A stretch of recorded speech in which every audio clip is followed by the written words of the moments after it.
Tu ouvres les yeux. La première chose que tu perçois, ce n'est pas la lumière, mais le froid. L'air est humide, presque lourd, et une odeur de pierre mouillée emplit tes narines. Tu clignes des paupières plusieurs fois avant de distinguer les contours de la pièce. Les murs sont faits de blocs massifs, grossièrement taillés, recouverts par endroits de tapisserie ternis par le temps. Des scènes de chasse et de bataille y sont représentées, figées dans un silence qui semble plus ancien que toi. Ton corps est engourdi. Tu bouges une main, puis l'autre. Tes doigts rencontrent un tissu étrange. Ni laine, ni simple toile. Il est épais, coloré, orné de motifs irréguliers. Et surtout, tu entends un tintement, léger, aigu, presque moqueur. Tes yeux se tournent vers ta main et tu comprends. Tu portes une coiffe à grelots. Chaque mouvement fait naître ce son ridicule et fragile. Tu te redresses lentement et les clochettes résonnent encore.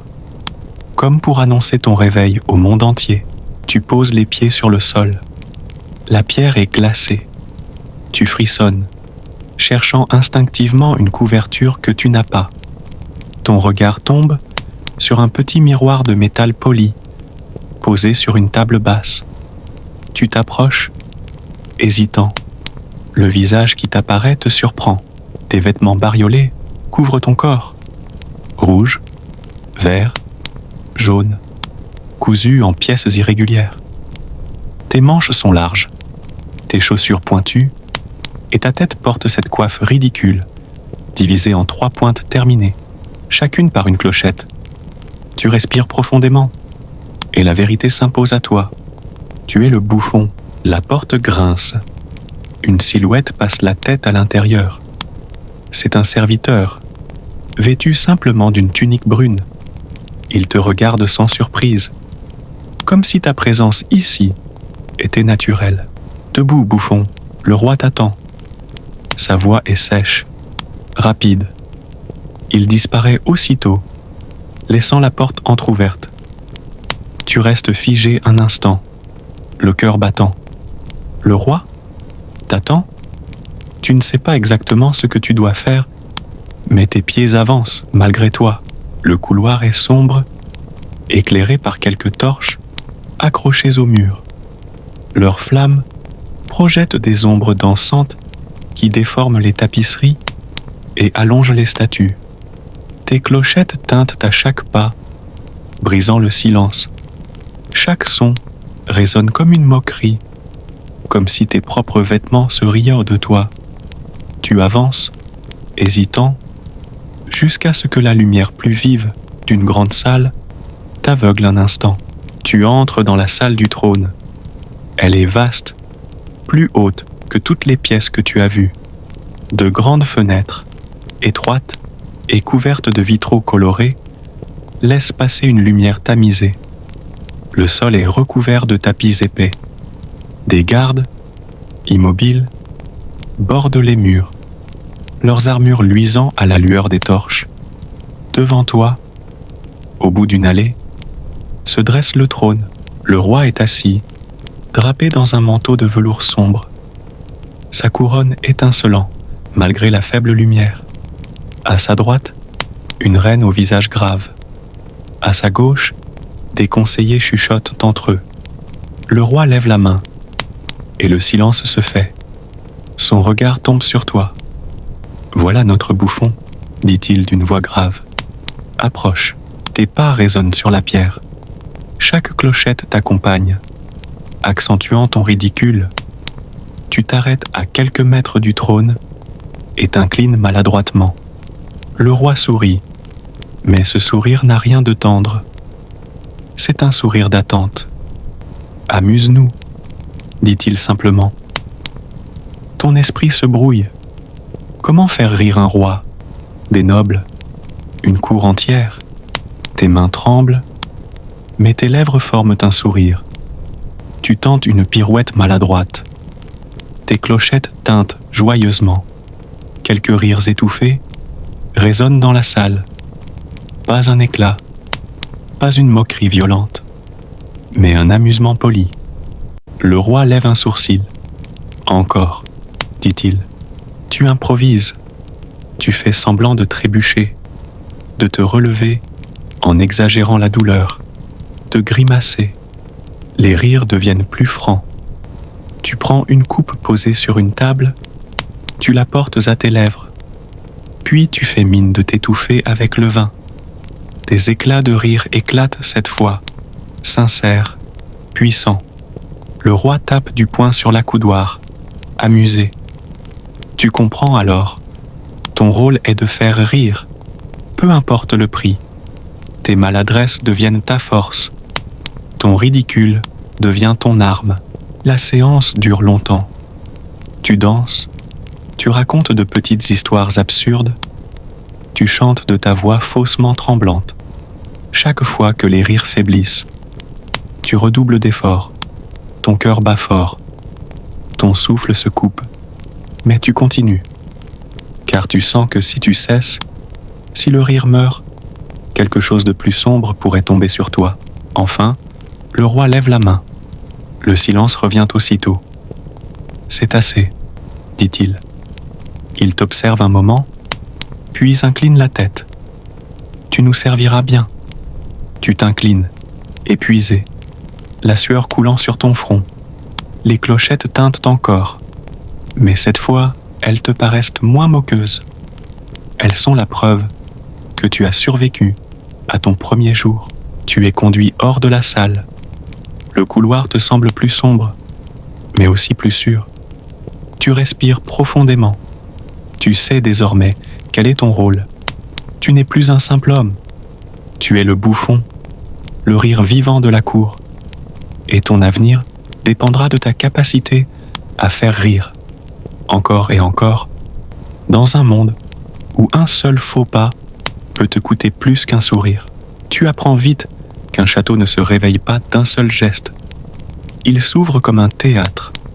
Les serviteurs glissent avant l'aube, les marmites chantent sans fumée excessive, les bottes des gardes frappent d'un rythme régulier dans les couloirs. Rien n'est laissé au hasard. Et pourtant, tout paraît improvisé. Tu avances, tes clochettes chuchotent, et chaque tintement te rappelle que ton rôle commence, avant même qu'on te le demande. La cour a ses saisons en une seule journée. Le matin est au chuchotement. Les conseillers portent des rouleaux de parchemin. Les intendants comptent, recomptent, puis comptent encore. On te voit, on te salue d'un sourire distrait. Un sourire qui signifie « pas encore ». Tu hoches la tête, tu mémorises. Car ici, un froncement de sourcils vaut une carte. Une pause vaut une porte. Une rumeur vaut parfois un chemin. Le bouffon n'a pas de clé. Il a des oreilles. Dans l'office, tu prêtes main forte. Non que l'on te le demande, mais cela te donne le droit de rester. Tu coupes un morceau de pain en biais, tu fais tourner un œuf sur la table. Tu racontes à mi-voix l'histoire d'un coq si fier qu'il annonçait l'aube même, au milieu de la nuit, et qu'un jour, trop tôt, il tomba amoureux d'une chandelle. Les marmites riennent, les louches battent un peu plus vite. On te tend un quignon, une gorgée de bouillon, paiement discret pour chaleur donnée. Tu remercies d'un salut théâtral, assez sérieux pour ne pas voler la scène à ceux qui travaillent. À la chapelle, tu te tiens au fond. Le chapelain parle avec douceur. Personne n'ose tousser. Toi, tu observes. La reine prie longue. Le roi ferme parfois les yeux. Mais tu vois que c'est pour écouter. Écouter quoi? Les pas dans le couloir voisin, la toux d'un capitaine, le soupir d'un ambassadeur en retard. Tu apprends que le roi joue aussi. Il joue au roi, et qu'il le fait d'autant mieux qu'il sait quand ôter la couronne dans sa tête. Après la prière, le jour devient clair, et la cour demande du spectacle. Pas grand, pas encore. Des amusements, des jeux, des pointes de sel dans la soupe du protocole. On t'appelle au vestibule d'apparat. Un coffre a été posé là pour toi. Quelques grelots de rechange, 2 balles de cuir tendre, un tambourin et un luth à une corde manquante. Assez, dit le majordome. Tu souris. Assez. C'est ton mot préféré. Il suffit de l'appuyer du bon côté. Tu commences par les enfants des nobles, parce que les adultes aiment rire à travers eux. Tu fais danser les balles. Une tombe exprès rebondit sur ta chaussure, ricoche sur ton front, finit dans ton bonnet, qui tintinabule. Les enfants éclatent de rire. Un garçon te demande si tes grelots rêvent la nuit. Non, dis-tu, ils me racontent les vôtres. Les mères sourient sans se trahir. Le capitaine de la garde passe, hausse un sourcil. Tu inclines la tête avec une révérence si profonde qu'elle devient une contorsion. Le couloir applaudit du bout des doigts. Ce geste de cour, qui n'ébranle ni la dignité, ni les tapisseries, tu serres le luth contre toi. Une corde manque. Tu joues avec l'absence. Tu pinces l'air là, où devrait vibrer la note. Puis tu la remplaces par ta voix. La corde partit. Qui chantera? Et tu réponds aussitôt, faussement grave. Le bouffon, puisqu'il lui manque toujours quelque chose. On rit parce que c'est vrai. On rit parce que ce n'est pas grave. Et parce que tu viens de transformer un défaut en signature. Le roi te fait quérir pour la collation de midi. La salle n'est pas encore solennelle. Les plats sont simples, la conversation libre. Tu circules entre les tables comme un vent qu'on oublie de chasser. Tu montes sur un banc, pas trop haut. Tu racontes l'histoire du pain trop orgueilleux qui voulait être mangé avant d'être cuit. Il entra tout pâle dans la bouche du monde et ressortit tout cru par l'oreille d'un cuisinier. Les dents blanches du roi paraissent. Tu as gagné ta place pour le souper. On te glisse des nouvelles à l'oreille, comme on nourrit un oiseau. L'ambassadeur lombard a 2 manteaux et une seule parole. Le trésorier a perdu le compte, mais pas la clé. La reine rêve de jardins d'orangers. Tu hoches la tête. Tu ranges ces miettes dans ta mémoire. Tu n'es pas un espion. Non. Tu es un miroir déformant. On te confie les choses pour les entendre revenir plus légères et parfois plus vraies. L'après-midi, la cour joue à se regarder vivre. Les dames promènent des éventails, les messieurs disputent aux échecs. Les pages apprennent à marcher sans faire de bruit.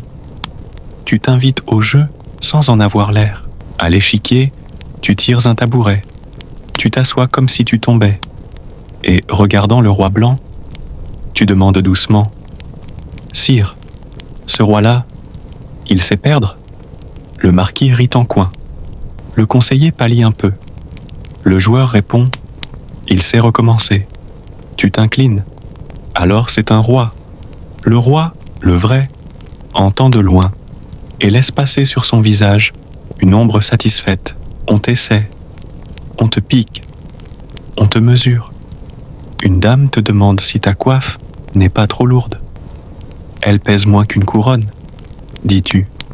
Un noble plus hardi suggère que tu répètes le pas maladroit du capitaine. Je ne copie que ce qui fait rire sans blesser. Réponds-tu, et tu imites ta propre maladresse. Tu apprends la frontière. Ici, on frôle, on ne plante pas. Dans la galerie, tu trouves ton plus sûr théâtre. Un couloir long, des fenêtres hautes, des reflets qui t'offrent 1000 toi-même. Tu fais la conversation à l'un, aux 2, au 3e reflet. Tu simules une querelle entre tes ombres. Qui de nous 3 a la meilleure mine? L'ombre de gauche répond que c'est celle qui dort le mieux. Celle de droite assure que c'est celle qui mange le moins. La tienne conclut, celle qui fait rire sans qu'on la voie. Les pas se ralentissent. On t'écoute en passant. On reprend sa route avec un sourire qui n'a coûté à personne. Le soir approche, et avec lui, le vrai jeu, le banquet. Les nappes étincellent, les chandelles vibrent, les plats paraissent comme des promesses. On t'installe non loin des salières, comme si tu étais une épice, à part entière. Tu n'es pas convive, tu es le vin. Tu regardes, tu attends le moment précis où une raideur menace la conversation, puis tu coupes la corde. Une anecdote courte, un couplet tiré de l'air du temps, une imitation d'oie suffisante pour faire rire un enfant, et d'assez bon goût pour faire sourire une duchesse. Le ménestrel s'accorde. Il te fait signe, à toi. Tu montes sur le petit praticable. Tu tiens le luth blessé contre le cœur. Tu chantes à mi-voix une chanson qui n'est ni satire ni louange. Une marche au pas du souffle. Quand la table est trop pleine, on oublie le pain. Quand le rire est trop fort, on perd la main. Gardons un coin de bouche pour la vérité, un coin de cœur pour la légèreté. La reine t'écoute vraiment. Tu vois ses yeux quitter les coupes et venir se poser sur ta bouche. Le roi incline la tête. Il a compris que tu as offert un pont. Ni trop haut, ni trop glissant. La salle respire plus bas. Le vin circule, sans grimper aux esprits. Les jeux suivent. Devinettes, répliques, petites joutes. Un chevalier te lance. Que vaut un bouffon sans grelot? Tu réponds. Autant qu'un chevalier sans éperon.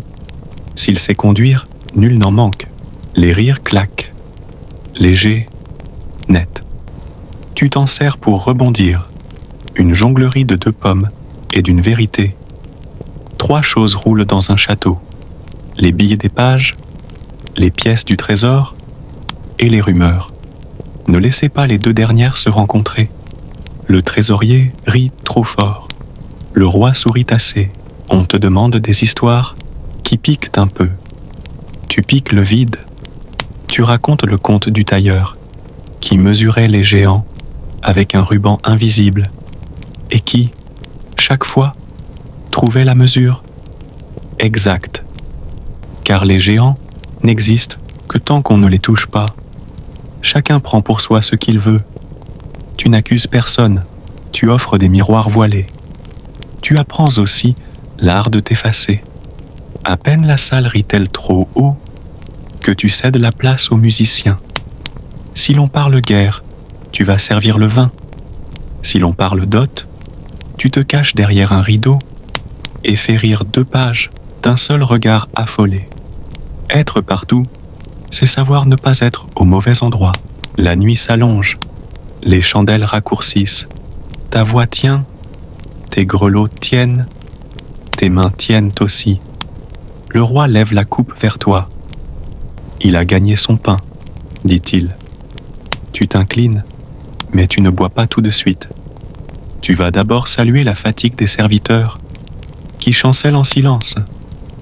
Tu offres un couplet rien que pour eux, bas, à hauteur d'oreille. Celui qui porte la table porte aussi la joie, et si la joie s'égare, c'est lui qui la renvoie. Le intendant te glisse un regard qui vaut autant qu'une bourse. Tu comprends que ta survie ne tient pas seulement dans la faveur du trône, mais dans la somme des petites grâces offertes aux invisibles. On protège ce qui vous a fait du bien.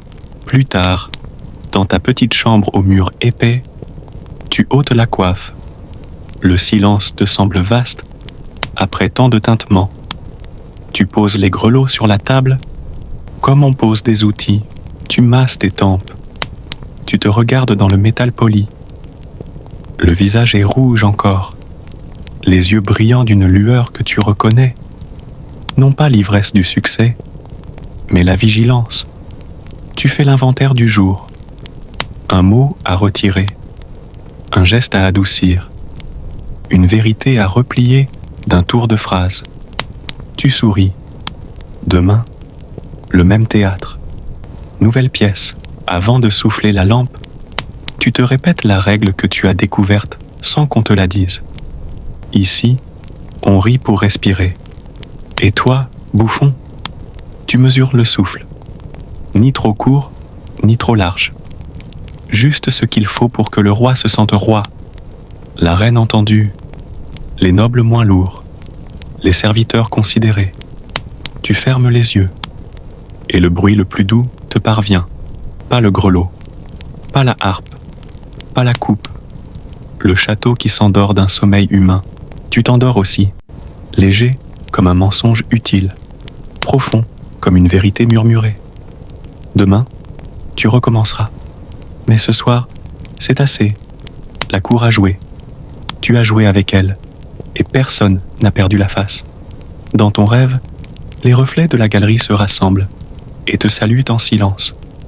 Et, au cœur du silence, une phrase simple demeure, filigrane de ta journée. Faire rire sans blesser. C'est peu. C'est tout. Le lendemain, tu ouvres les yeux, avant que le soleil n'ait eu le temps de se lever derrière les vitraux. Mais dans un château, le jour n'attend pas l'astre. Il naît du bruit, des pas pressés, des portes qui grincent, des voix basses qu'on devine chargées de consignes. Tu enfiles ta coiffe à grelots. Elle teinte aussitôt, comme si elle se réjouissait de t'annoncer plus vite que toi-même. Tu te regardes dans le métal poli. Tes joues sont lourdes de fatigue, mais tes lèvres s'étirent déjà en un sourire appris. Car tu sais qu'ici, on ne demande pas si le bouffon veut rire. On exige qu'il fasse rire. Et le rire, quand il ne vient pas de lui-même, devient un fardeau. Dans la grande salle, on t'installe avant même que les tables ne soient dressées. Montre-nous quelque chose, dit un noble, encore mal réveillé, ses yeux gonflés de vin, mal digérés. Tu t'inclines bas, tu improvises, tu fais semblant de t'endormir debout, puis tu t'écroules, exagérant un ronflement si bruyant que 2 servantes éclatent de rire malgré elles. Le noble applaudit d'un claquement mou, satisfait d'avoir ri avant de manger. Toi, tu retiens ton souffle.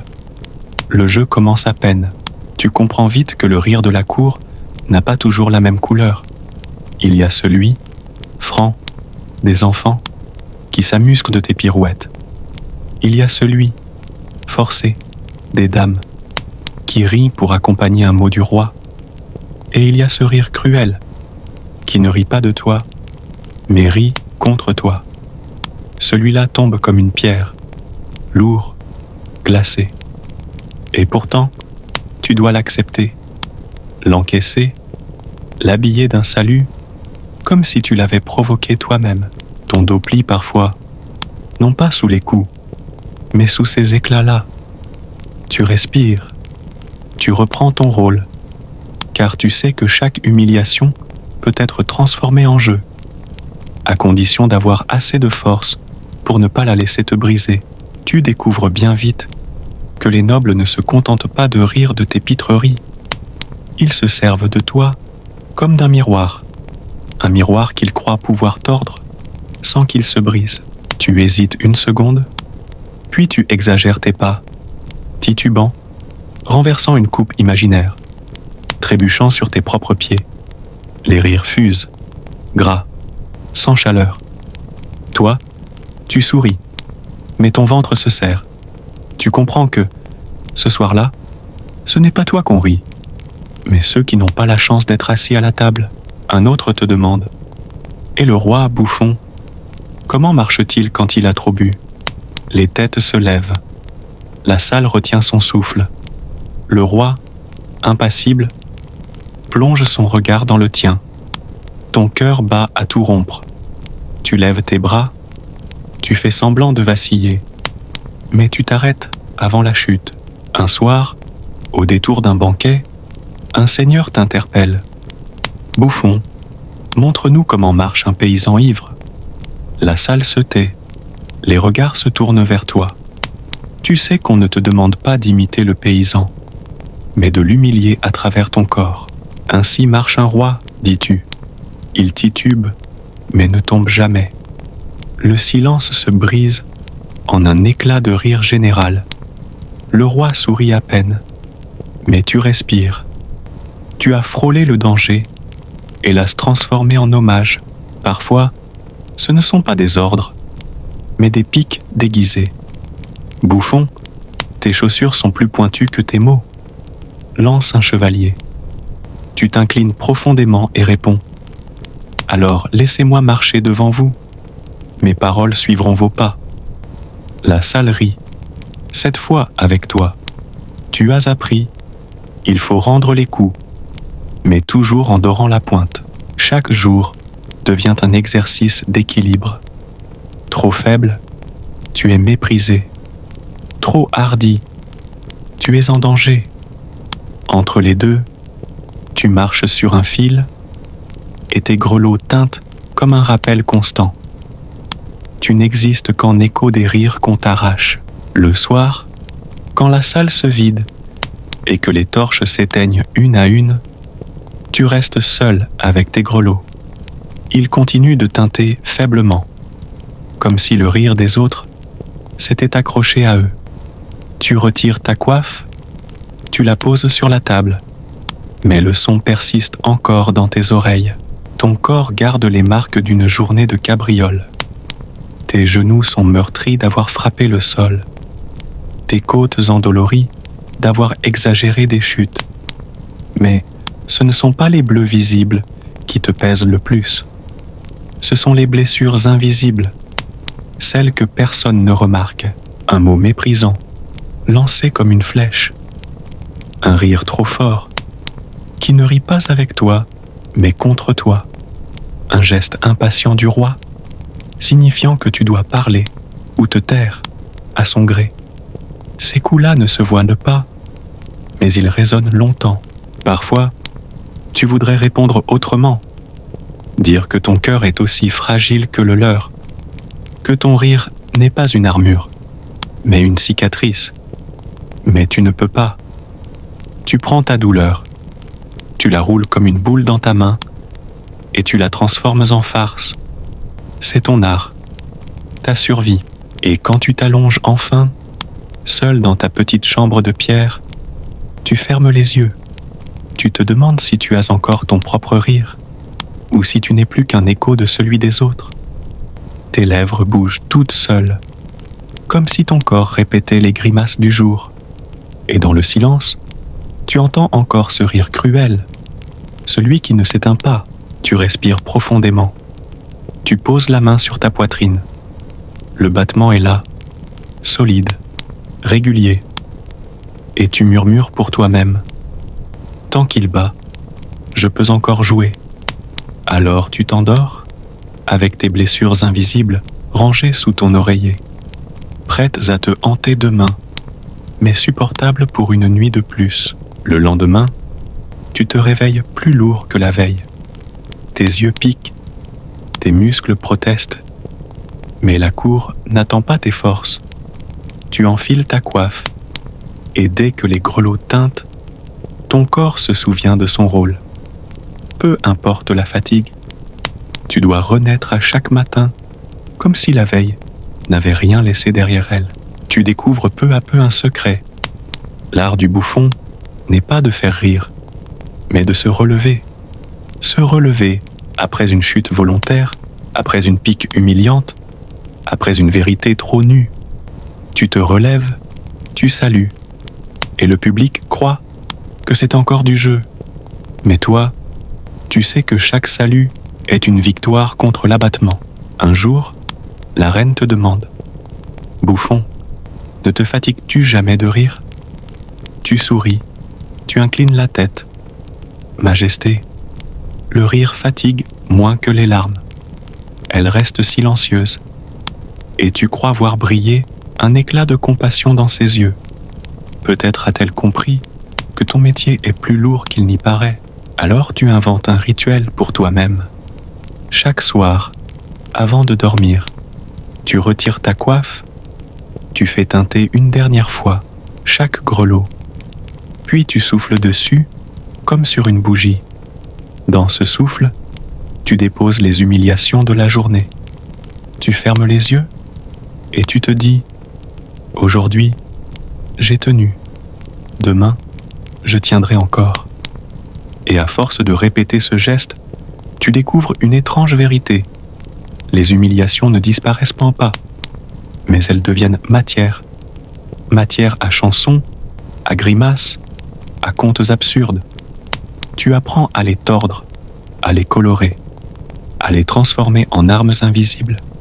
Ainsi, ce qui aurait pu te briser devient ton trésor le plus sûr. La cour ne le saura jamais.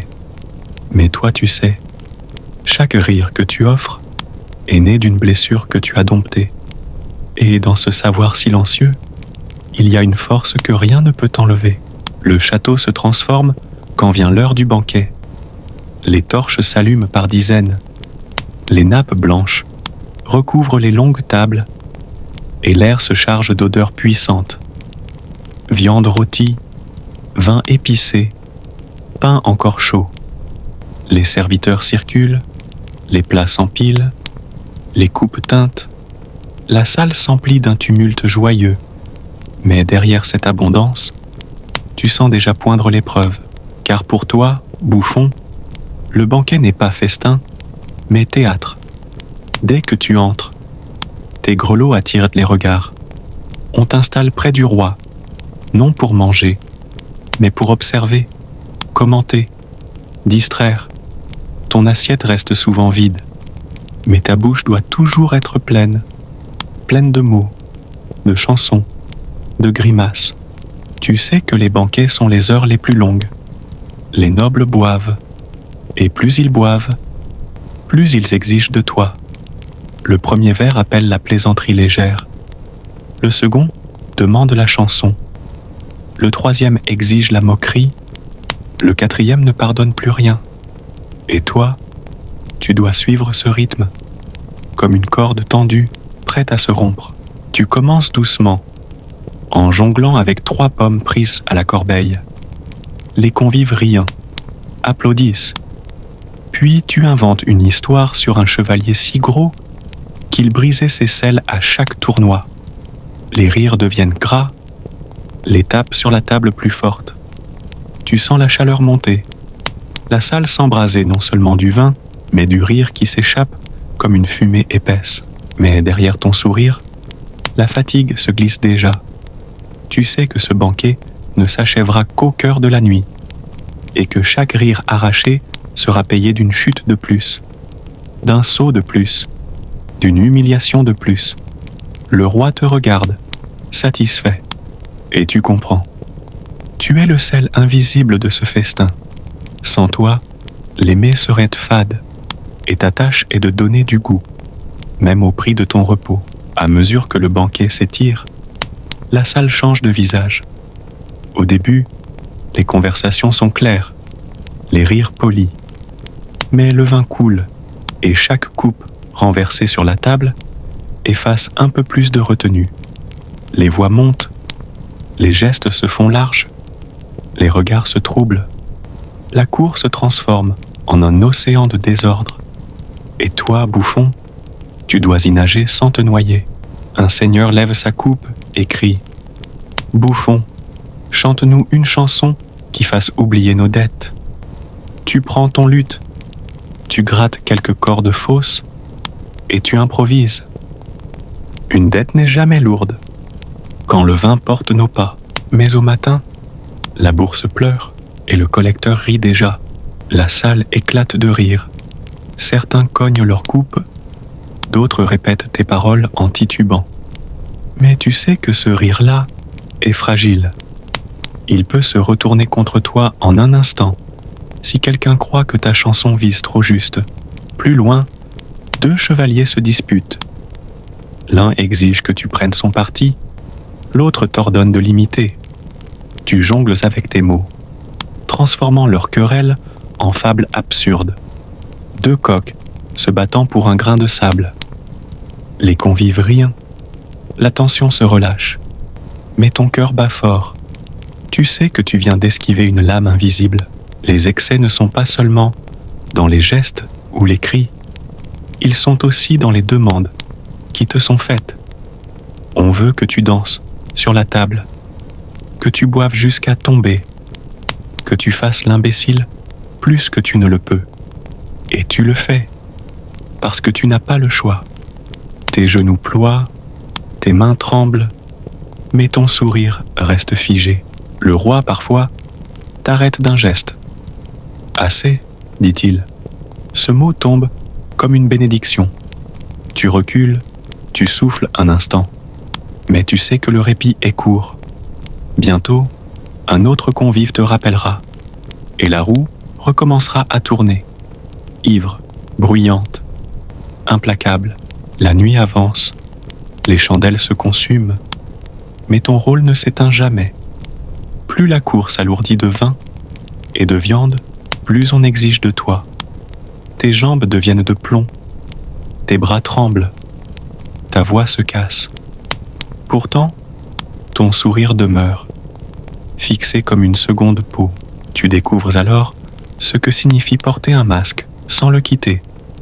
Tes lèvres bougent, tes yeux brillent, mais à l'intérieur, tu n'es plus qu'une marionnette épuisée. Chaque rire que tu arraches devient une victoire amère. Tu donnes ce que tu n'as plus. Un instant, tu titubes pour de vrai. Tu voulais feindre la chute, mais c'est ton corps qui a cédé. La salle rit, croyant à une nouvelle farce. Tu te relèves péniblement, tu inclines la tête, et tu transformes ta faiblesse en spectacle. Eux ne voient soit rien. Toi, tu sais que tu as frôlé la limite. La reine, silencieuse, te regarde parfois avec un éclat que les autres ne remarquent pas. Ses yeux suivent ta fatigue, devinent la vérité derrière ton masque. Mais elle ne dit rien. Ici, même la compassion doit rester muette. Tes grelots teintent encore, mais ils ne sonnent plus joyeux. Ils résonnent comme des chaînes légères, attachées non à tes poignets, mais à ton âme. Tu comprends que la pire fatigue n'est pas dans ton corps, mais dans ce sourire que tu dois répéter quand plus rien en toi ne veut sourire. Et pourtant, tu continues, car tu sais qu'à la cour, le silence du bouffon serait plus lourd que tous les rires forcés. Alors, tu te tiens droit, tu inventes une nouvelle grimace, et tu laisses ton rire factice couvrir ta lassitude. Les chandelles se réduisent à des gouttes de cire. Les coupes vides jonchent les nappes tachées. Les nobles quittent la salle un à un, soutenus par des serviteurs, leur rire se transformant en bâillement lourd. Le roi lui-même s'est retiré, laissant derrière lui un silence où résonne encore l'écho du festin. Toi, tu restes. Tes mains tremblent, ta gorge est sèche, tes genoux ploient. On t'a donné des restes. Un morceau de pain, une gorgée de vin tiède. Tu manges à la hâte, sans goût, simplement pour tenir debout. Le sel pique tes lèvres gercées, le vin brûle ta langue. Mais c'est tout ce que tu auras ce soir. Les serviteurs nettoient, rangent, balayent. Certains t'offrent un sourire discret, un regard complice. Ils savent ce que coûte ta place. Ils l'ont vu dans tes yeux, quand tu tombais pour de vrai, dans tes gestes trop lourds pour n'être que des farces. Ces sourires valent plus que tous les applaudissements de la salle. Ils sont silencieux, mais sincères. Quand enfin tu retournes à ta petite chambre, le château est presque endormi. Tu poses ta coiffe sur la table, et pour la première fois, tu la regardes comme un fardeau. Chaque grelot garde en lui l'écho d'un rire forcé. Chaque couture raconte une humiliation, transformée en jeu. Tu t'allonges sur la paillasse. Tes muscles crient, mais ton esprit s'apaise doucement. Dans le silence, tu entends encore les éclats de rire de la cour, mais peu à peu, ils s'éloignent, remplacés par ton souffle régulier. Et juste avant de sombrer dans le sommeil, une pensée te traverse. Demain, il faudra recommencer. Mais demain n'est pas encore là. Pour l'instant, tu as gagné une trêve, une nuit. Et dans ce monde de festins interminables et de sourires forcés, une nuit de repos est une victoire. La nuit n'est jamais tout à fait noire dans un château. Elle demeure piquée d'aiguillettes de lumière. Une braise sous une porte une fente par où s'échappe le souffle d'une chandelle, un reflet de lune pris dans la pointe d'une lance. C'est à cette heure, quand les rires se sont tus et que les pas ne sont plus qu'un souvenir, que tu apprends à marcher sans grelots. Tu retires ta coiffe et la poses sur la paillasse. Tes doigts, par habitude, calment d'un geste les petites cloches pour les endormir tout à fait. Puis tu ouvres la porte et le couloir s'offre à toi comme une mer de pierre. Tu as découvert que certains secrets ne se cherchent pas. Ils attendent. Il suffit de prêter l'oreille à l'air qui passe et de suivre son chemin. Ici, le brouillard n'entre pas, mais une autre brume habite les lieux, celle des murmures. Tu avances le long des tapisseries, chasse à court, saints en gloire, bataille victorieuse.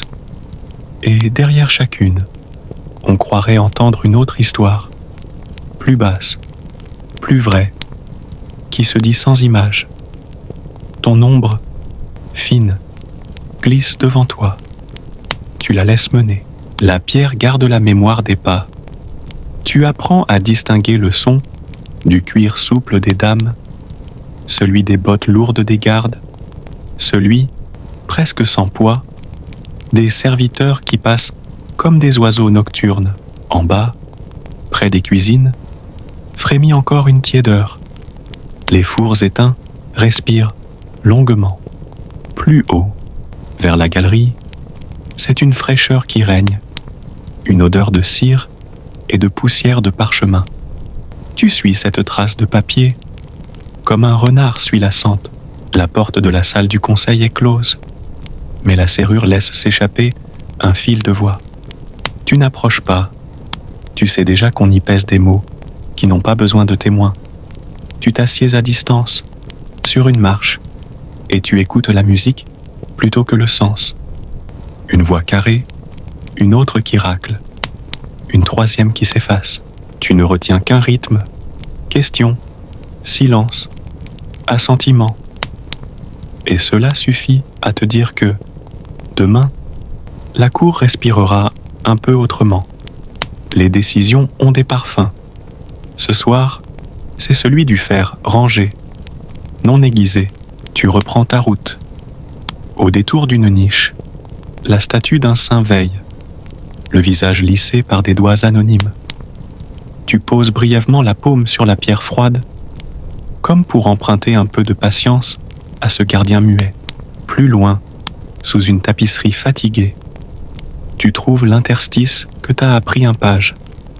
Un pan de mur qui cède si l'on appuie du genou, puis de l'épaule.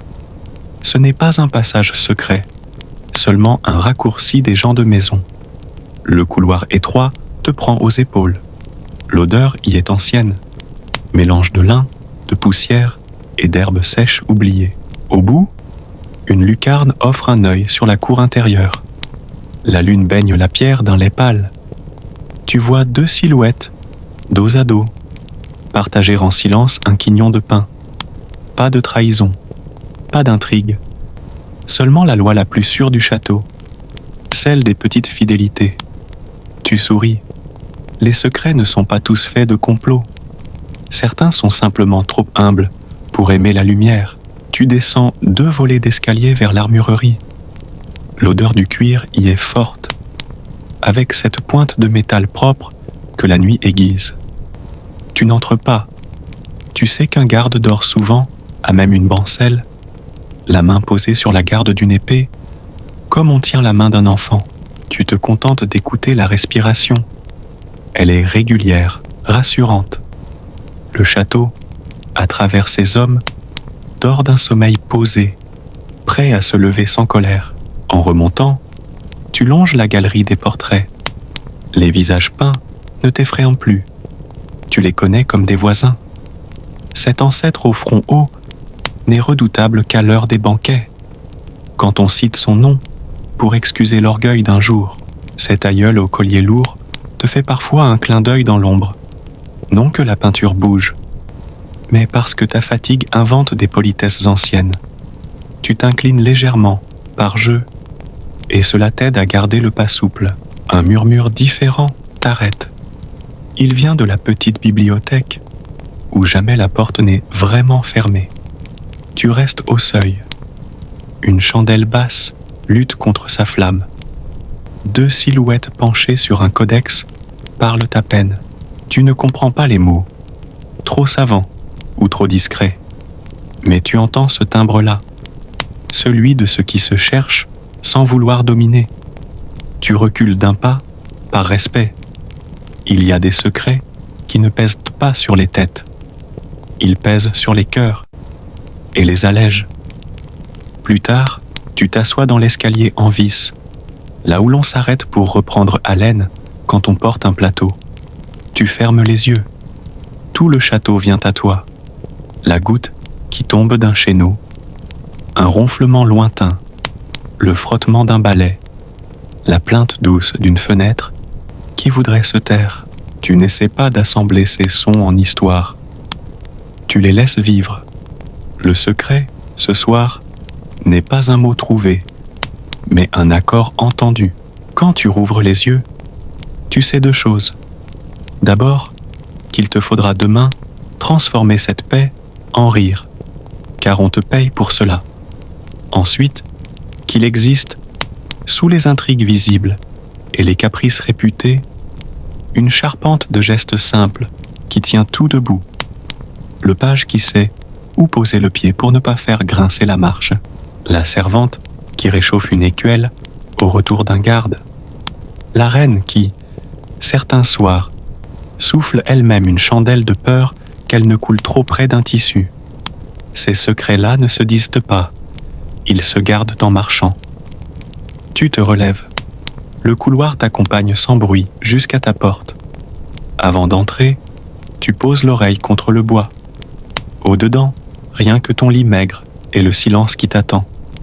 Tu souris, tu récupères ta coiffe et tes doigts caressent un grelot qui, cette fois, ne teintera pas. Tu souffles la chandelle du palier d'un geste très doux. La nuit reprend sa juste place. Et toi, tu entres, certain d'avoir appris le premier secret. Savoir écouter le château, jusqu'à ce qu'il t'écoute. Lui aussi. Le matin, la cour se réveille dans le tumulte des cloches et des pas. Mais toi, tu as déjà appris que les vérités du château ne se disent pas en plein jour. Elles s'écoulent en filigrane, entre les murs trop épais, dans les recoins où l'on ne regarde jamais. En traversant le vestibule, tu remarques une fissure longue comme un fil d'aiguille. Derrière, des voix montent, étouffées. Tu t'arrêtes, tu feins d'ajuster tes chausses, et tu écoutes. Ce n'est pas un conseil officiel, ni un ordre du roi.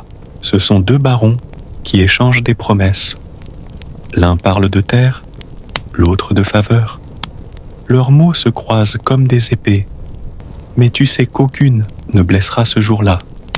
Tu retiens seulement le ton, l'impatience de l'un, la prudence de l'autre. Un couloir plus loin, tu entends des rires étouffés. Ce sont des servantes, assises sur un coffre, qui parlent du fils d'un chevalier. Elles se moquent de sa maladresse, de son air trop sérieux. Tu t'approches, tu apparais soudain, et tu imites le garçon avec une solennité exagérée. Les jeunes femmes éclatent de rire, mais leur joie se teinte d'un avertissement. Attention, bouffon, nos secrets sont légers, mais les lourds t'écraseraient. Tu souris, tu inclines la tête. Tu sais qu'elles ont raison. La bibliothèque, que tu as déjà aperçue de nuit, devient ton refuge de jour. Tu y entres sans bruit, et tu découvres des manuscrits si anciens que leurs lettres paraissent respirer. Tu n'y comprends pas tout, mais tu retiens l'odeur d'encre et de parchemin, et tu observes. Le vieux clerc qui range les volumes soupire toujours en fermant les plus récents, comme s'il préférait les livres usés, ceux qui ont traversé des siècles de main.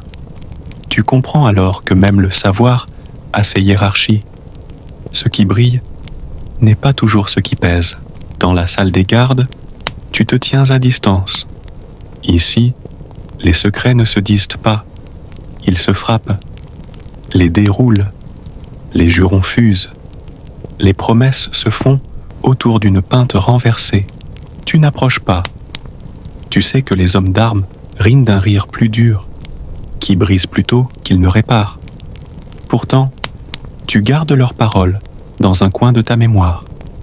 Car un jour, le roi te demandera peut-être qui murmure le plus près des portes. Et tu sauras répondre. Ce que tu découvres peu à peu, c'est que chaque pierre du château a deux voix, celle qu'on entend dans le tumulte et celle qui ne se livre qu'à l'oreille patiente. Et toi, bouffon, malgré tes grelots bruyants, tu es devenu un maître du silence. Il arrive que le hasard t'offre plus que ce que tu cherches. Ce soir-là, tu erres dans la galerie des tapisseries, tes pas étouffés par la laine épaisse. Tu crois être seul, mais deux voix s'élèvent derrière la tenture. Tu reconnais la reine. Sa voix est douce, mais ferme. Elle parle à un conseiller, celui qu'on dit fidèle depuis 20 ans. Tu n'entends pas les phrases entières, seulement des éclats. Méfiance, alliance fragile, ne rien dire au roi encore. Tes mains se serrent sur le tissu bariolé de ta manche. Tu comprends que tu viens de glisser dans une zone interdite, les secrets qui peuvent coûter plus cher qu'une maladresse en banquet. Tu retiens ton souffle, tu fais semblant d'ajuster un grelot, mais au même instant, un bruit sec, un éternuement étouffé, te trahit. Les voix se taisent, la tenture se soulève, et les yeux de la reine croisent les tiens. Long silence. Tu t'attends à un cri, à un ordre, mais elle incline légèrement la tête. Bouffon, dit-elle.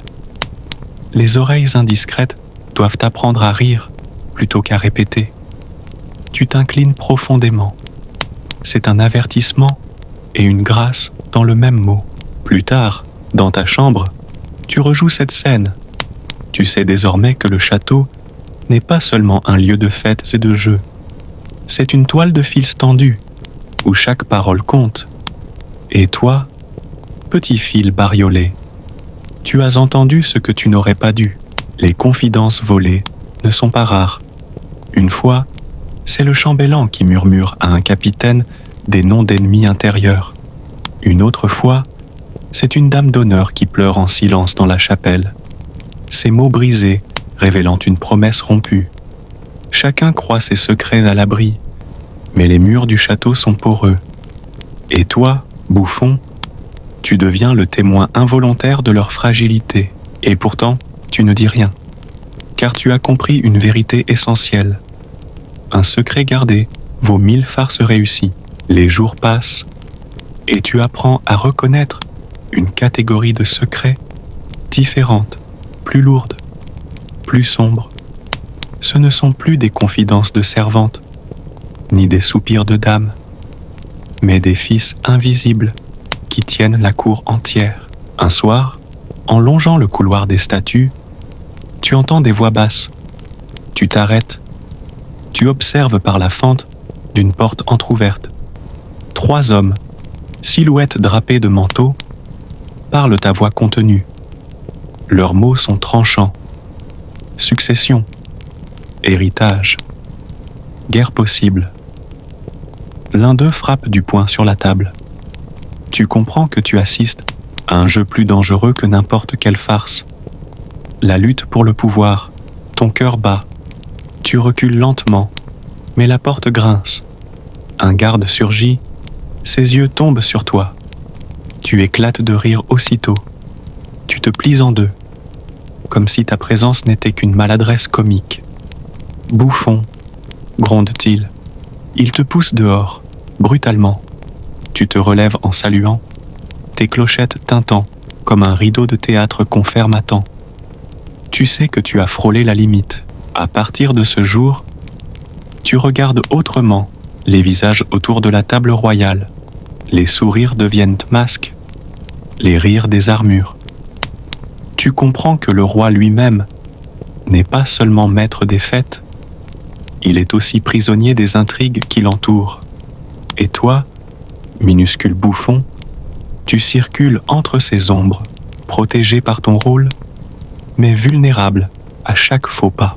Il y a des secrets qu'on peut entendre, d'autres qu'il faut éviter.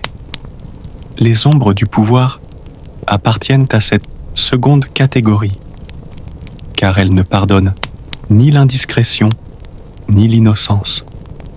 Tu l'as appris ce soir-là.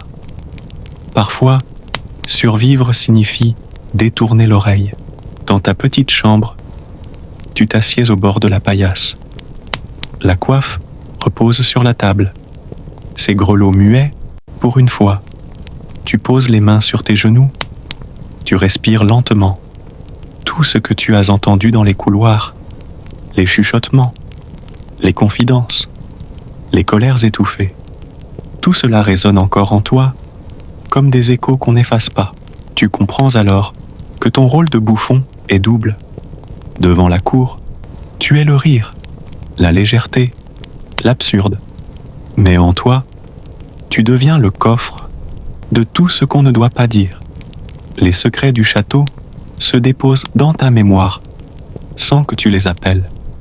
Et chaque soir, ils pèsent plus lourd que les cabrioles ou les chansons. Un instant, tu songes à ce qui se passerait si tu parlais, si tu révélais ce que tu sais, si tu offrais à la cour, entre deux farces, la vérité brute. Tu imagines les regards qui se figent, les sourires qui se brisent, et tu vois aussi ton propre corps traîner hors de la salle. Tes grelots réduits au silence éternel. Non, tu ne diras rien. Tu portes ce poids, parce que c'est aussi ta protection. Alors, tu inventes un rituel. Chaque soir, tu souffles dans un grelot, comme on confie un secret à une mère invisible. Tu fermes les yeux, tu laisses ton souffle emporter ce que tu ne peux garder seul. Le son est infime, mais il te suffit pour croire que les pierres du château, elles, entendent et gardent pour toi. Et quand enfin le sommeil t'emporte, une vérité simple se grave dans ton esprit.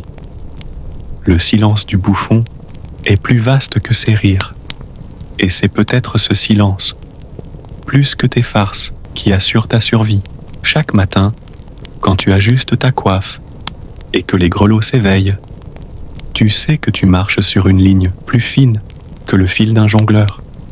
Être bouffon, ce n'est pas seulement faire rire, c'est flirter chaque jour avec l'offense, l'accident, la disgrâce. À la cour, les mots sont des épées. Mal placés, ils tranchent. Trop émoussés, ils lassent. Tu dois trouver l'équilibre, comme un funambule entre deux tours. Assez hardi pour plaire, assez prudent pour survivre. Un matin, le roi t'appelle. Bouffon, dis-moi ce que pensent les nobles de ma nouvelle taxe. La salle se tait. Tu sais que la vérité est dangereuse, mais le mensonge l'est encore plus. Tu t'inclines, tu réponds avec un sourire. Sire, ils pensent que votre taxe est si légère qu'elle rend leur bourse plus souple, mais leur visage plus raide. Quelques rires étouffés éclatent. Le roi sourit à demi. Tu as gagné pour aujourd'hui, mais ton cœur bat encore fort. Tu as senti le tranchant de la lame passer près de toi. Les dangers ne viennent pas seulement du roi. Les nobles aiment te tester. Ils te tendent des pièges, t'invitent à railler leurs rivaux, à répéter des rumeurs. Toi, tu danses entre leurs demandes. Tu transformes chaque attaque en pirouette. Mais tu sais que le moindre faux pas ferait de toi non plus un amuseur, mais une victime. Le danger est aussi dans le rire lui-même. Trop de rire, et on t'accuse d'insolence. Pas assez, et on t'oublie, ce qui revient au même. Tu es prisonnier de cette balance fragile, condamné à trouver chaque jour le juste poids. Et le soir, quand tu retires ta coiffe, tu te demandes combien de temps tu pourras marcher ainsi, entre l'éclat et l'abîme. Il suffit parfois d'un souffle pour que la salle change de climat. Un soir, lors d'un banquet, tu choisis d'imiter un chevalier connu pour sa lenteur. Tu traînes les pieds, tu bâilles exagérément, tu poses ta coupe comme s'il s'agissait d'un marteau trop lourd. La salle éclate de rire. Les serviteurs se couvrent la bouche pour étouffer leurs éclats. Mais le chevalier, lui, devient rouge. Son poing se serre, sa main glisse vers sa dague. Et le roi, en voyant la scène, se fige. Son sourire disparaît. Il lève la main, silence immédiat. « Bouffon », dit-il, sa voix plus tranchante qu'une lame. La sueur coule dans ton dos. Tu inclines la tête, prêt à subir le châtiment. La salle retient son souffle. Alors, d'un geste rapide, tu t'agenouilles et tu tapes ton front contre le sol, exagérant ton geste comme une prosternation comique. Les grelots tintent. Ridicule. Tu lèves les yeux et déclares d'une voix tremblante : « Sire, pardonnez mon imitation, car si je marche si lentement, c'est que je porte le poids de votre grandeur sur mes épaules. » Un silence, puis un rire étouffé, puis un éclat général. Le chevalier, pris de court, rit lui aussi, à contre-cœur. Le roi finit par sourire, mais ses yeux restent sombres. Tu as sauvé ta peau, mais tu as compris à quel point une farce peut devenir une faute. Cette nuit-là, en regagnant ta chambre, tu trembles encore. Tu sais désormais que le rire n'est pas seulement un jeu, c'est une arme, et chaque arme, mal maniée, se retourne contre celui qui la tient. Si le roi peut te faire trembler d'un seul regard, les nobles, eux, préfèrent les ruses. Ils t'observent, t'écoutent, et un jour ou l'autre, ils testent ta loyauté. Lors d'un repas, un baron se penche vers toi. « Bouffon, n'as-tu pas entendu que le duc s'endort toujours avant la fin des prières ?» Sa voix est basse, mais ses yeux brillent d'un défi. La table attend. Tu sais que si tu confirmes, tu humilies le duc. Si tu nies, tu contraries le baron. Dans les deux cas, tu te fais un ennemi, alors tu inventes. Tu te mets à bâiller exagérément, à fermer les yeux en prière, puis à ronfler bruyamment, ta tête tombant sur la table. Toute la salle éclate de rire.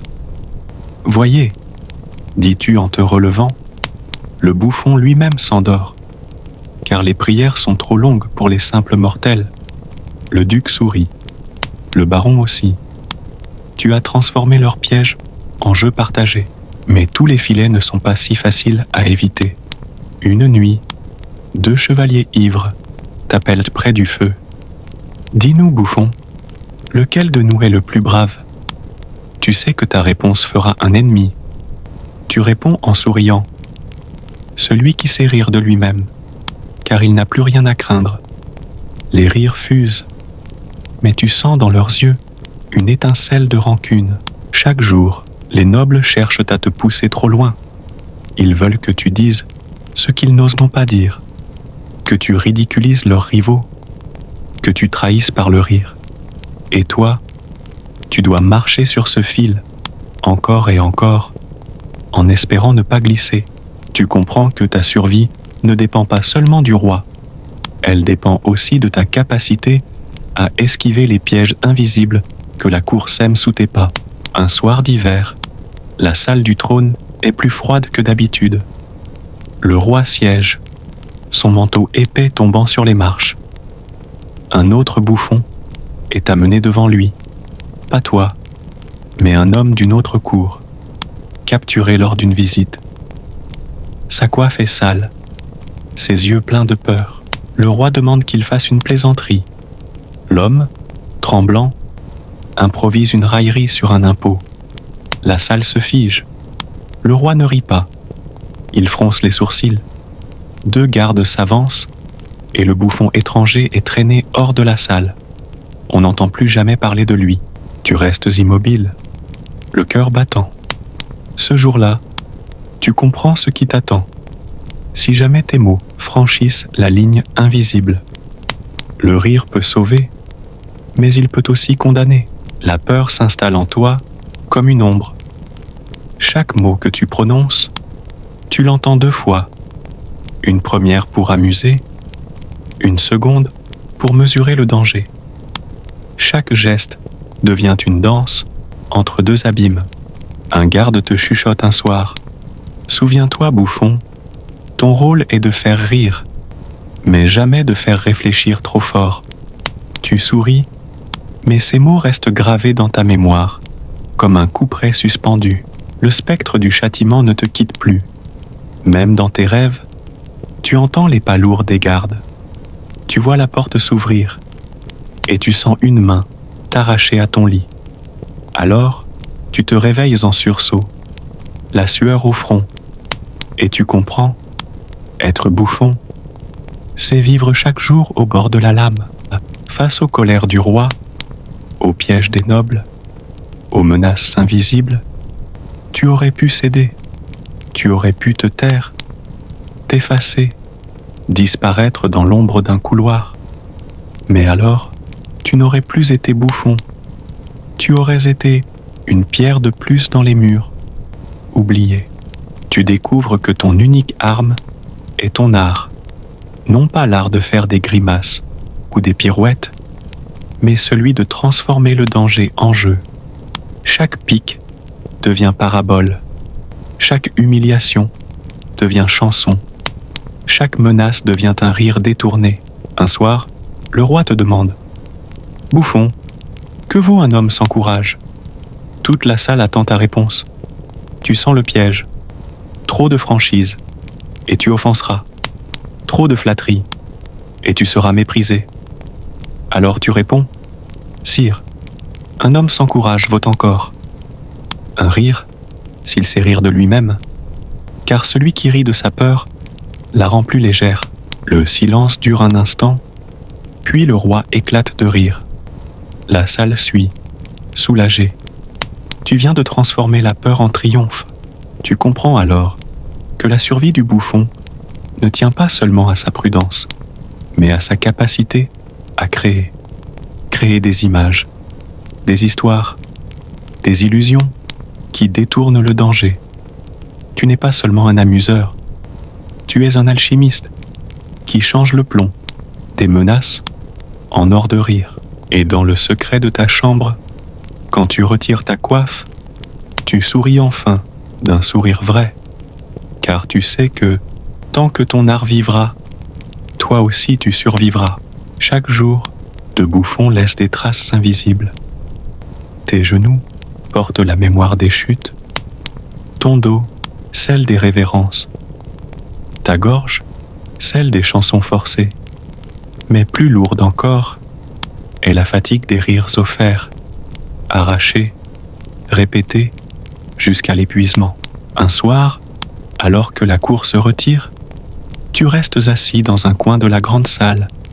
Les chandelles s'éteignent une à une, ne laissant que des cercles de fumée.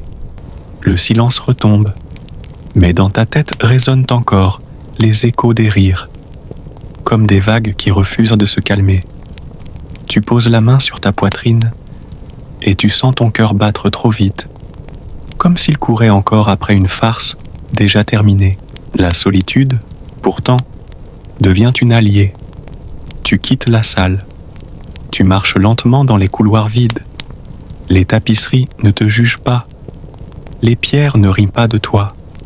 Ici, dans l'ombre, tu n'as plus besoin de sourire.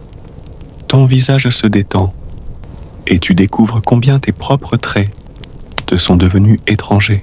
Dans ta chambre, tu poses la coiffe sur la table. Tu l'observes un long moment. Chaque grelot brille faiblement dans la pénombre, comme s'il retenait une étincelle des feux du banquet. Tu en touches un du bout des doigts. Il teinte à peine. Ce son minuscule te rappelle que, malgré tout, tu existes encore. Allongé sur ta paillasse, tu fermes les yeux. Le château s'endort autour de toi, mais ton esprit reste éveillé. Tu repenses à toutes ces journées, les dangers, les humiliations, les triomphes fugitifs, tu comprends que, derrière le tumulte, il y a une constante, la fatigue. Pas une fatigue qui écrase, mais une fatigue qui enseigne. Elle t'apprend la patience, l'écoute, la valeur des instants de silence. Et c'est dans cette fatigue que naît une paix nouvelle. Car si tu es condamné à rire le jour, tu es libre de te taire la nuit. Et dans ce silence, tu trouves ton premier vrai repos. La nuit, le château change de nature. Les couloirs ne sont plus des théâtres, mais des veines de pierre où circule un souffle discret. Tu marches pieds nus, sans grelots, et chaque pas devient une prière muette. Là où le jour exige des rires, la nuit t'offre le droit au silence.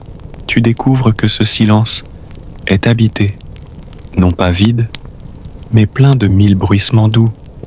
Le craquement du bois qui refroidit, le froissement d'une souris dans la paille, le soupir d'un vent timide qui glisse par une meurtrière. Ces sons minuscules te réconfortent plus que les applaudissements bruyants, car eux ne jugent pas, ils ne demandent rien. Parfois, tu t'assieds au pied d'une statue dans la chapelle. Tu regardes la lueur faible d'une lampe à huile danser sur le visage figé du saint. Là, tu n'as pas besoin de parler, ni d'inventer.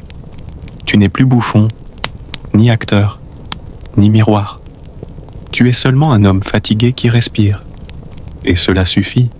Un soir, tu trouves refuge dans la bibliothèque. Les manuscrits dorment sur leurs étagères. Les mots anciens s'endorment comme des enfants sages. Tu ouvres un livre au hasard. Tu regardes les lettres sans les comprendre. Pourtant, tu sens leur calme glisser dans ton esprit. Tu refermes doucement le volume, comme si tu avais entendu une berceuse silencieuse. Dans ces instants, tu comprends que l'ombre n'est pas ton ennemi. Le jour, elle guette tes faux pas, amplifie tes maladresses. Mais la nuit, elle devient ton manteau. Elle te couvre, elle t'enveloppe, elle t'offre un espace où tu peux exister sans performance. Et quand tu retournes à ta chambre, quand tu poses enfin ta tête sur la paillasse, tu sens que ce silence-là n'est pas seulement absence de bruit, c'est un refuge. C'est un rappel que, malgré les dangers et les humiliations, tu as encore un lieu où personne ne t'exige de rire. Quand enfin le sommeil te prend, il ne tombe pas sur toi comme une pierre. Il vient à pas feutrés, comme un page qui n'ose pas réveiller son maître. Tu t'y abandonnes lentement, et les grelots que tu as laissés sur la table semblent se taire pour de bon, respectant la trêve. Dans tes rêves, le château garde sa forme, mais il perd son poids. Les couloirs ne mènent plus à des pièges. Ils s'ouvrent sur des jardins que tu n'as jamais vus. Les tapisseries se décrochent d'elles-mêmes, déposent leurs scènes de chasse et de bataille dans l'herbe, puis se recousent au ciel comme des nuages colorés. Tu marches, sans coiffe, sans chaussures pointues. Ton front est léger, ton pas ne réveille personne. Parfois la cour apparaît, mais ces visages ont la douceur des silhouettes d'enfants. Le roi te parle sans voix, ses lèvres bougent, et tu entends pourtant un simple « repose-toi ». La reine, penchée sur une lampe, ajuste une flamme qui ne brûle pas. Les chevaliers jouent au dé avec des graines, et chaque lancer fait pousser une herbe fine entre les dalles. Les rires n'ont pas de tranchant. Ils tombent comme des plumes et se fondent dans la lumière. Dans un songe, tu retrouves la bibliothèque. Les livres sont ouverts, mais aucune lettre ne t'accuse d'ignorance. Elles se tiennent par la main et forment des chemins. Tu poses un doigt sur une ligne, et la ligne devient un sentier qui traverse une clairière. Tu y croises un chien assoupi, une chèvre obstinée, un enfant qui t'offre un grelot blanc. Il ne sonne que si tu n'as rien à dire. dit l'enfant en riant. Tu l'accroches à ta poitrine, et le silence qui en coule n'est pas vide. Il te remplit d'un calme frais, pareil à l'eau d'une source. Il arrive aussi que l'ombre te visite, non celle des couloirs hostiles, mais une ombre tiède, épaisse comme un manteau en hiver. Elle s'assoit près de toi et te tient la main. Tu lui racontes, sans parole, toutes les fois où le rire t'a blessé, toutes les chutes que tu as exagérées pour cacher celles qui te brisaient. L'ombre n'explique rien, ne promet rien. Elle écoute jusqu'au bout, puis elle souffle sur ta paume, et ton cœur ralentit.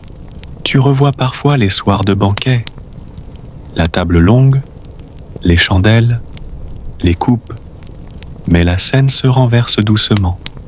Là où tu devais distraire, on t'invite à t'asseoir. Une assiette apparaît devant toi, simple et fumante. Tu manges sans avoir à remercier. On te remercie d'être là. Un serviteur glisse un coussin sous tes genoux, non pour te faire tomber plus joliment, mais pour que tu n'aies plus à tomber. Le rêve sait réparer ce que le jour abîme. Au détour d'un autre songe, la chapelle t'appelle. Tu y entres pieds nus. Les pierres chaudes se souviennent de tous les pas qui ont cherché la paix. Tu poses la main sur le banc, et la surface de bois devient un lac lisse. Tu y vois ton reflet, pas le visage coloré du bouffon, mais un visage nu, calme, traversé par une fatigue juste. Tu te souris, non pour jouer, mais pour t'appartenir. Les songes ont leurs embûches, bien sûr. Une porte que tu croyais connaître refuse parfois de s'ouvrir. Un rire ancien remonte et tente de te piquer. Alors tu effleures le petit grelot blanc. Il ne sonne pas, il respire, et le rire blesse moins, comme si quelqu'un, derrière toi, avait mis sa main sur ton épaule. Tu avances encore, lentement, jusqu'à retrouver la chambre où tu dors réellement. Tu te vois étendu sur la paillasse, la coiffe sur la table, la fenêtre entr'ouverte. Tu poses sur ton propre front une phrase silencieuse. Demain viendra assez tôt, au matin des rêves. Il n'y a pas d'ordre ni de cloche. Il y a un réveil à l'intérieur de toi. Ton souffle prend la mesure du château, non l'inverse. Tu sais que le jour demandera ses impôts. Une pirouette, une chanson, une audace. Mais tu sais aussi que tu as désormais un pays secret où te retirer. Et tant que ce pays existe, le reste est supportable. Tu t'éveilles enfin. La lueur grise s'accroche au rebord de la fenêtre. Les bruits matinaux recommencent à griffonner l'air. Tu lèves la main vers la coiffe, puis tu la laisses retomber. Un instant encore, tu demeures dans ce passage étroit, entre rêve et veille, où le monde se souvient qu'il peut être doux. Tu inspires longuement. Les grelots sur la table ne bougent pas, mais tu crois entendre l'un d'eux, le blanc peut-être, te dire sans son « Va, tu peux ». Et tu te lèves, plus lent qu'hier, mais plus entier. Les songes ne t'ont pas donné des armes, ils t'ont rendu des mains. Avec elles, tu pourras encore saluer, encore créer, encore te relever. Le château, derrière la porte, attends. Toi aussi, le jour, tu retrouves ton rôle, tes grimaces, tes pirouettes, mais quelque chose a changé. Tu commences à voir les gestes minuscules qui te protègent, comme des fils invisibles tendus autour de toi.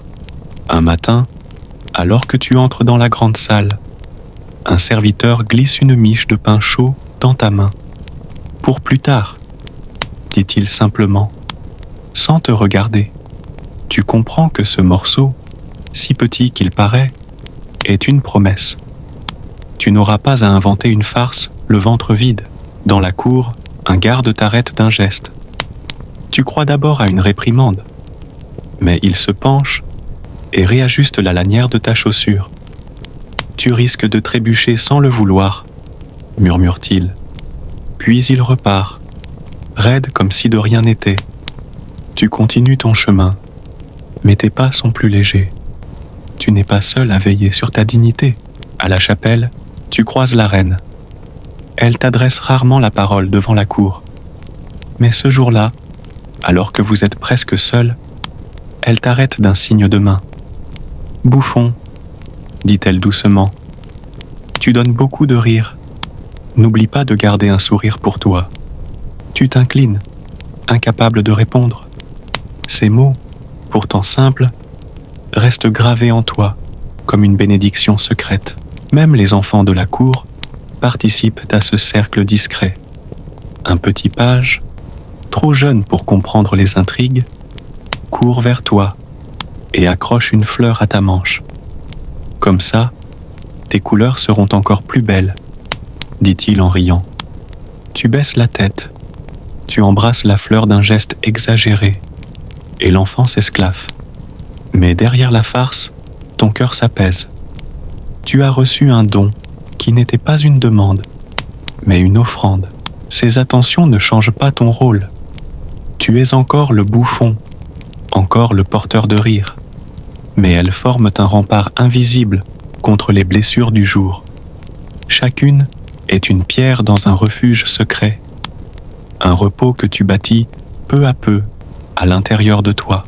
Et quand la nuit revient, tu te couches en pensant à ces visages anonymes, à ces mains discrètes. Tu comprends alors que le repos ne vient pas seulement du silence ou des songes.